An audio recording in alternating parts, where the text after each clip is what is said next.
Hi, my name is Amy Milonico, and today I am going to demonstrate how to do a manual blood pressure.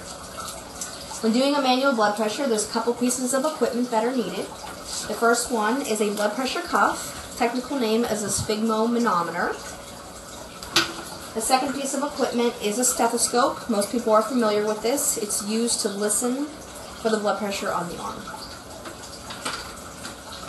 When taking a blood pressure, there's two readings that we're going to be looking for. The top number is called the systolic, and what it's going to refer to is the heart's contraction on the vessels. The bottom number is the diastolic, and that's going to refer to the relaxation of the heart on the vessels. First thing we're going to do is place the blood pressure cuff right above the elbow on the arm.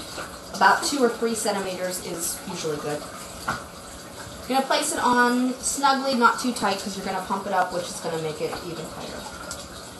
The next thing that I'm going to do is I'm going to put the stethoscope around my neck just so that it's in the correct position. And I'm going to make sure that the numbers from the blood pressure cuff are facing me so that I can read them. On the blood pressure cuff itself, there is a pump that's going to be used to put the air into the cuff. There's also a little dial. The dial I'm going to turn to the right to make sure that it's tight so that the air will stay in the cuff and not come back out. Once I've made sure all those things are correct, I'm going to go ahead and put the ear buds of the stethoscope in my ear. I'm going to check the bell, and it's working because I can hear it. Now what I'm going to do is I'm going to place this directly in the middle of the pit of the elbow right here.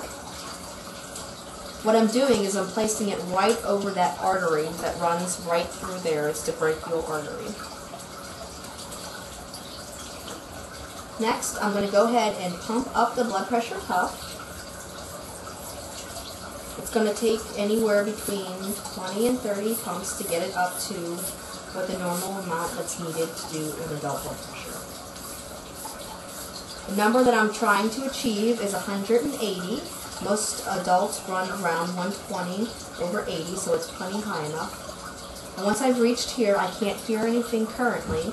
I'm going to slowly turn this dial back towards the left. As I'm doing that, I am listening for the first beat that I hear.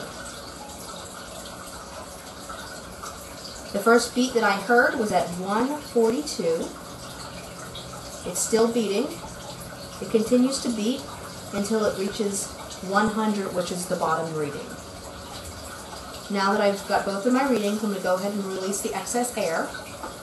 I'm going to take the stethoscope from my ears and remove the cuff from the patient's arm. Right away, I'm going to go ahead and write that reading down so that I don't forget it. 142 over 100,